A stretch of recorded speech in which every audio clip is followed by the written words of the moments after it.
بسم الله الرحمن الرحيم. الحمد لله رب العالمين، والصلاة والسلام على رسول الله صلى الله عليه وسلم. سبحانك لا علم لنا إلا ما علمتنا إنك أنت العليم الحكيم. وتكفوا إسلام، السلام عليكم ورحمة الله وبركاته. Leo tutajifunza adabu za aliyefunga. Tutakuwa katika kipengele endapo mtu kasahau kuwa kafunga, akala au akanywa, je, hukumu yake itakuwaje kuhusu mtu huyu? Yaweza kukutokea wewe au mimi au mwingine. Tutajifunza hayo na mengine yanayofanana na hayo. Masala haya yana kauli mbili. Ya kwanza, annahu la yuftiru sawmuhu tamun, huyu mtu aliyekula mchana wa Ramadhani na au kunywa mchana wa Ramadhani kwa kujisahau, huyu saumu yake iko kamili kabisa, hajafungulia. Maelezo haya tunayoeleza ndivyo walivyoelewa al-Imamu Ahmad ibn Hanbali, al-Imamu Shafi'i na jamhuri ya ahlu sunna wal jamaa. Hivyo ndivyo walivyoelewa kutoka katika nusus za kisheria au matamko ya sheria yaliyojulisha hukumu hizo. Wastadallu bima yati, wametumia dalili ya kwamba mtu huyu atakuwa hakufungua kufuatia dalili zifuatazo. Kwanza, qauluhu ta'ala, ni kauli ya Mwenyezi Mungu mtukufu aliposema, walaysa alaykum junahun fima akhta'tum bihi walakin ma ta'ammadat qulubukum. Walaysa alaykum junahun, hakuna madhambi, hamtoandikiwa madhambi, fima akhta'tum bihi, katika yale mliokosea kwa sura ya bahati mbaya bila ya kukusudia, hayo hayatokuwa na madhambi. Walakin ma ta'ammadat qulubukum, lakini madhambi mtayapata kwa makosa mliyoyafanya kwa makusudi. Aya hii ni msingi mkubwa sana mbele ya sheria ya dini ya Kiislamu katika kuthibitisha kutokuandikiwa mtu madhambi pale anapokuwa kafanya kosa kwa kusahau au kwa bahati mbaya, madhali hakuna umakusudi. Hivyo basi, aya hii ni msingi wa kutumia kivitendo kwenye ibada na miamalati na masala ya jinaiyat, masala ya kesi.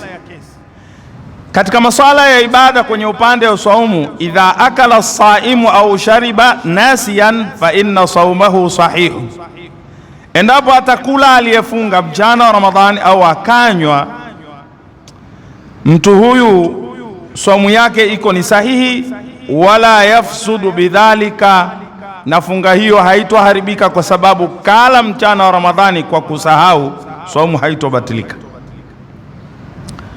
Walillatu fi dhalika, sababu ya kutokubatilika funga, anna alfitra almujiba lilifsadi,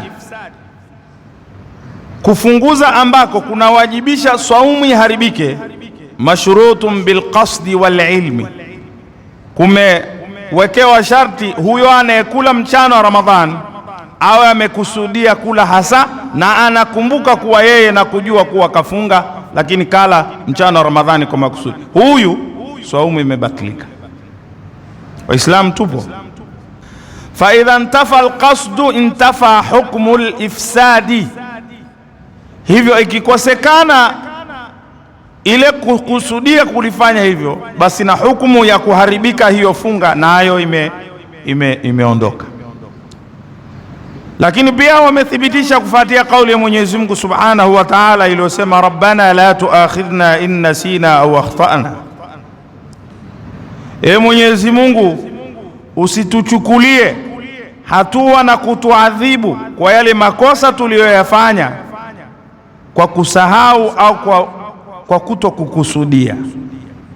Hii inatuelewesha kwamba saumu ipo, madhali imefanywa kwa kusahau. Amekula mtu mchana kwa kusahau, saumu anayo. Lakini dalili nyingine walioitumia ni kauli ya Bwana Mtume Muhammad salawatullahi wasalamuhu alayhi, anasema tajawaza an ummati alkhata'a wan nisyana, ameondoa madhambi Allah kwa umma wangu kwa yale makosa yanayofanywa kwa bahati mbaya au yamefanywa bila ya kukusudia. Wanisiana, na makosa yatofanywa kwa kusahau, hayo hayatoandikiwa madhambi.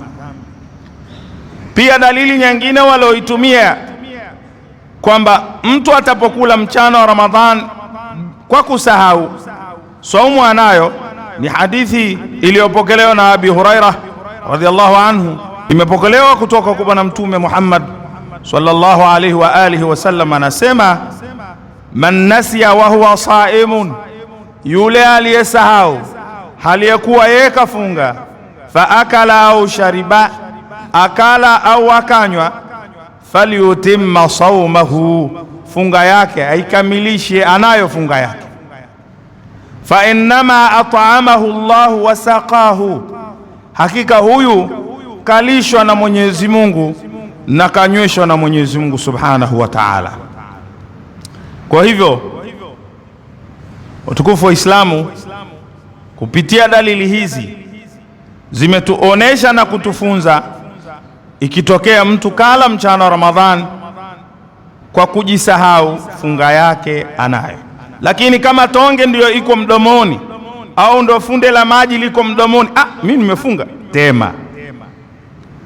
Usijizibe ufahamu ukajitoa akili ukaendelea kumeza. Ukimeza tu jambo limekwisha, saumu huna. Man akala au shariba nasiyan fahal yajibu i'lamuhu ala man raahu, atakayekula au kunywa mchana wa Ramadhani na kafunga, je, ni lazima kumkumbusha na kumtolea tahadhari yule anayeona, wewe bwana, mbona unakula? Kuna ulazima, wewe unamuona mwenzako na rafiki yako, mbona anapiga msosi mchana? Kuna uwajibu wa kumwambia, wewe mbona unakula na wakati umefunga? Uwajibu huo upo hapa. Kuna nyajihi mbili alizozieleza mwanachuoni huyu, akasema ya kwanza, annahu yalzamuhu al-i'lam, inalazimika kumjulisha, wewe mbona unakula mchana wa Ramadhani, nimekuaje? Hujafunga wani? Unapomwona Muislamu wenzako anakula mchana wa Ramadhani, usimwache tu. Tunaelewana? Wa huwa sawabu, na kumkumbusha na kumweleza mwenzako anapokosea, hiyo ndiyo kauli ya sawa. Wa huwa fil jahili akadu, ama kwa yule asiyejua kabisa, hilo linasisitizwa mno kumkumbusha asije akafanya hivyo. Athani, kauli ya pili, la yalzamuhu al-i'lamu, si wajibu kumkumbusha. Na kile alichokisema mwanachuoni hiki kuwa ndio kauli ya sawa, kwamba tunao wajibu wa kuwakumbusha hawa waliojisahau wakala mchana wa Ramadhani, hiyo ndiyo kauli ya sawa. Wallahu aalam. Kwa nini iwe kauli ya sawa? Likauni al-akli wash-shurbi fi nahari ramadhana muharrama, kwa sababu kula na kunywa kwenye mchana wa Ramadhani ni jambo ambalo ni haramu. Hata yule mwenye udhuru anatakiwa ale mchana wa Ramadhani, bado hatakiwi kula waziwazi watu wakamuona anakula. Tunaelewana Waislamu? Hata hawa ambao ni wagonjwa, ambao sheria imewapa kibali wale, basi hivyo vyakula navyo haviliwi waziwazi watu wakawa wanaona. Wa innamal jahlu wan nisyanu udhrun fi adami ta'thimihi, kule kutokujua na kusahau huo ni udhuru wa kutokupata madhambi. Na kutokujua Muislamu ambako hautopata madhambi ni kule ambako wewe umekulia mbali na wanazuoni, wewe umekulia vijijini ndani huko hakuna mashekhe. Lakini kama umekulia maeneo ambayo kuna wanazuoni ukafanya jambo kinyume na sheria, hakuna msamaha, adhabu inakungoja vile vile. Kwa hiyo mtu wa Sokota, mtu wa Tandika, mtu wa Mbagala, mtu wa Magomeni, mtu wa Buguruni hana udhuru wa kusema mimi nilikuwa sijui kama hili ni makosa, kwa sababu wataalamu humu wapo na kila siku wanatoa maelezo, hiki kinafaa na hiki hakifai. Lakini pia tunao wajibu wa kuwakumbusha kufuatia ile hadithi ya Bwana Mtume Muhammad sallallahu alaihi wasallam aliyosema, man raa minkum munkaran, yeyote atayeona jambo ovu ambalo sheria imesema hili ni ovu na ni chafu na ni haramu, falyughayyiruhu biyadihi, aliondoe ovu lile kwa mkono wake. Kama wewe ni mtawala, tumia utawala kuniondoa. Kama wewe ni kiongozi wa kidini, tumia nafasi yako kukataza au kuwashauri watawala waondoe jambo hilo. Waislamu tunao wajibu wa kuwakumbusha viongozi wetu wa dini, mathalan masala haya ya watu wanafanya biashara za kuuza miili yao. Tunao wajibu Waislamu kama Waislamu kuwakumbusha mashekhe wa kata, mashekhe wa wilaya, mashekhe wa mkoa, mpaka ngazi ya mwisho ya mufti azungumze na uongozi wa serikali waondoshe haya. Tusipofanya hivyo, kwa Mungu tunayo dhima. Madhambi haya yanayofanyika humu mitaani tunahusika, madhali hatukutoa ushauri wetu kwa adabu na nidhamu kuwaambia walioshika mpini wa dola. Kwa hivyo maovu haya yanatakiwa yaondolewe kwa mkono, fa illam yastati', kama hautoweza fabilisanihi, kataza, toa maelekezo kwamba hiki hakifai, hiki kinatakiwa ni hivi ni hivi ni hivi. Na hayo mashekhe wanasema, wanatuonya na kutukataza, lakini ni sisi wenyewe Waislamu ndiyo tunayo matatizo ya kutokusikiliza maelezo tunaopewa na viongozi wetu wa dini. Fa illam yastati fa biqalbihi, kama maovu hayo kweli yako kuyaondoa kwa nguvu huwezi, kuyaondoa kwa kutoa maelekezo huwezi, basi yachukie maovu yale, usiyaunge mkono. Wadhalika adhafu al-iman, na hii ya tatu ndiyo imani dhaifu zaidi kuliko zile za mwanzo. Nami nitumia fursa ya kuwaasa Waislamu. Kuna hadithi ya Bwana Mtume Muhammad sallallahu alaihi wasallam inayosema, la tattabi'unna sunana alladhina qablakum shibran bi shibrin wa dhira'an bi dhira'in hatta law dakhalu juhra dabbin ladakhaltumuhu qulna ya rasul Allah alyahuda wan nasara qala faman.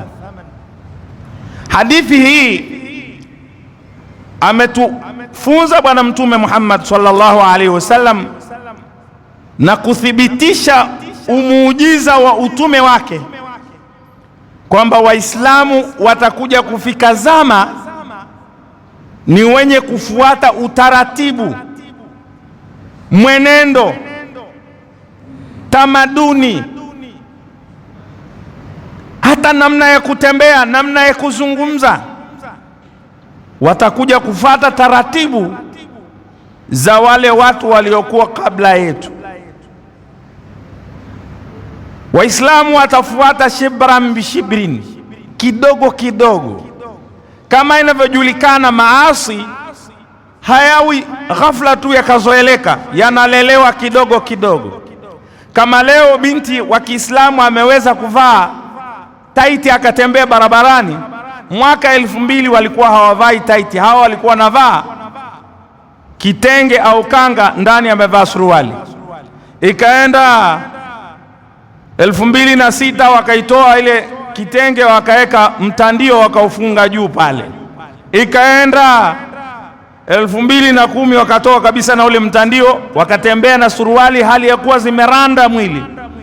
Imekwenda maasi yanalelewa, imekwenda sasa wanatembea na taiti, na kama uhai upo na haya hayatokatazwa, haya huko mbele watatembea pasi na nguo.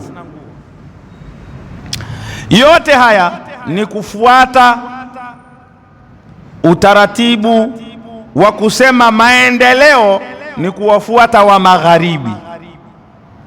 Kuna mambo yanayofaa ya teknoloji, ya kisayansi kuyafata, kuwaigiza hawa, lakini kuna mambo hayafai kuwafata. Si kila kitu kinafuatwa kuwafata hawa wa magharibi.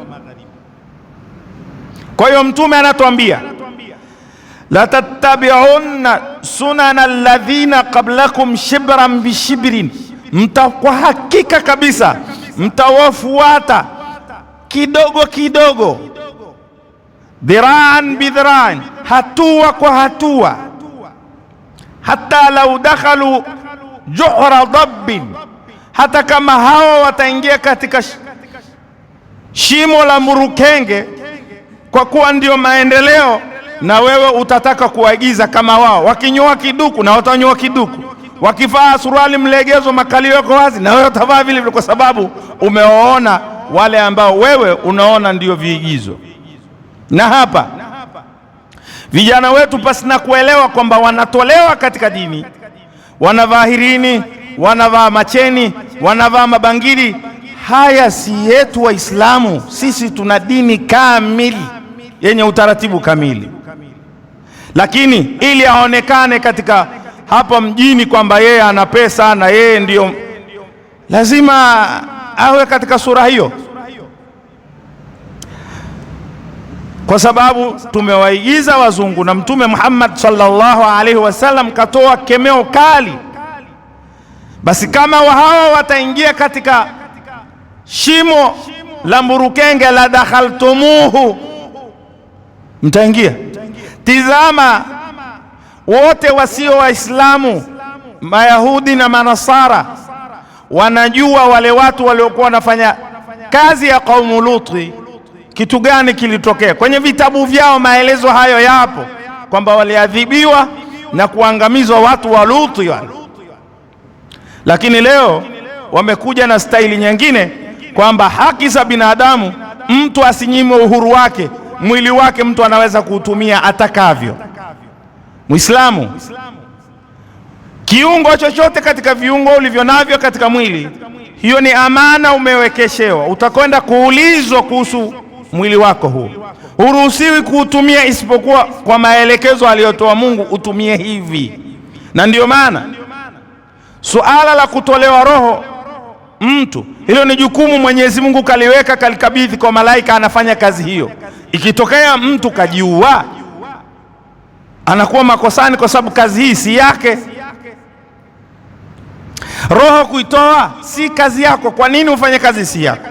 Kwa hivyo Waislamu, tutumia nafasi hii kuwaasa na kuwaelekeza kwa kauli ya Bwana Mtume Muhammad sallallahu alaihi wa alihi wasallam, kwamba tutawafuata hawa kwenye yale mambo ya hovyo, shibran bishibrin, dhiraan bidhira'in. Leo kijana haridhiki isipokuwa afanane na Bob Marley, afanane na Michael Jackson, afanane na Ronaldo, afanane Ya Allah. Lakini kijana akajifananisha na mmoja ya wanawazuoni kama Sheikh Sudesi, akajifananisha na Sheikh Ibn Bazi, akajifananisha na Sheikh Tantawi, akajifananisha na Sheikh Mustafa Ismail. Hayo hapana. Maendeleo ni mtu afanane na watu wa Ulaya. Tutawafuata shibran bi shibrin, dhiraan bi dhiraan. Madhumuni ya kuileta hadithi hii hapa, tujiulize Waislamu, tena tujiulize kwa uchungu kabisa. Je, sisi Waislamu wa hivi sasa hatujaingia katika zama hizi za kuwafuata hawa? Waislamu nawauliza, hatujaingia? Allahu akbar. Wito wa sala, hayya ala salah, hayya ala alfalah, muadhini anaadhini, lakini mechi ikiwepo wito wa adhana huwa hauna maana. Waislamu tunaitwa kwenda kusali. Kusali hakuna maana kama kuna mpira. Ima tutazichelewesha hizo sala, tuzilipe nje ya wakati wake, au tusiziswali kabisa. La tattabi'unna sunana alladhina min qablikum shibran bi shibrin wa dhira'an bi dhira'in hatta dakhalu juhra dhabbi la dakhaltumuhu. Jana ilikuwa tarehe ngapi Waislamu? 25. Msikiti huu, sijui mengine, watu walikosekana katika kufanya ibada. Hata swala ya magharibi kaswaliwa safu kiasi kama 5 au 6, wakati magharibi msikiti hujaa. Nini? Kuna mpira. Hawa watu leo imekuwaje? Kuna mpira unachezwa wakati huu, na baadaye kuna mpira mwingine utachezwa kwenye saa moja. Waislamu tunafuata kama alivyosema Mtume Muhammad, hatutoacha kuwafuata manasara na mayahudi, shibran bi shibrin, dhira'an bi dhira'in, na tunaiacha dini yetu hali ya kuwa tunajua kabisa kwamba tunachokifanya ni makosa. Sisi tunawakumbusha Waislamu, mpira utakuwa ni haramu kama utaambatana na ya haramu. Ingawa kama watavaa suruali zinazovuka magoti, hawaoneshi mapaja, na ukachezwa si katika muda wa sala, na haujatuzuia kufanya yale mambo yanayotakiwa na dini, utafaa. Lakini kama watacheza mapaja yako wazi, kutizama mapaja ya wanamume wenzako hata kama si wanamume ni haramu. Hivyo kinachokufikisha kwenye haramu, na hicho nacho ni haramu. Kama mpira utatufanya tusiweze kuswali swala kwa jamaa, basi mpira huu ni haramu, kwa sababu umeambatana na kitu cha kutuzuia kufanya ibada. Jukumu letu sisi kama Waislamu ni kuwaeleza kwamba kuna makemeo. Ameeleza Mtume, tutawafuata hawa majamaa shibran bi shibrin. Na machafu, ndugu zangu Waislamu, hayazoeleki siku moja. Machafu yanafunzwa kidogo kidogo kiasi mpaka yanazoeleka. Hivyo tumuombe sana Mwenyezi Mungu atuondoe katika mtihani huu, kwa sababu mtihani huu mpaka wanaojua dini nao tumeingia katika mtihani huu. Mpira umekuwa una mapenzi, unapendwa na watu, na hili si jambo la mara moja, ni jambo limelelewa, lina wizara kabisa katika kila nchi, wizara inohudumu jambo hilo. Limelelewa, tumelelewa mpaka sasa tumeona mpira ni kitu cha maana. Lakini Waislamu, wallahi tutakwenda kuulizwa ikiwa tunafikia kuacha sala ya jamaa, tunafikia kuacha sala za fardhi kwa sababu ya kwenda kutizama mpira. Tunakesha kwenye kutizama mpira, lakini hatuko tayari kusali sala za qiyamul layl. Kwa kweli haya ni masulia na tutakwenda kuadhibiwa, na viongozi wa dini kama hatutokemea, tunayo majukumu na adhabu tutazipata. Kwa sababu kwa nini hatukueleza? Na haya viongozi na mashekhe wetu wanayo nafasi ya kueleza viongozi wa serikali kwamba haya yana umuhimu wa kuweka utaratibu, usivunje taratibu za dini zetu.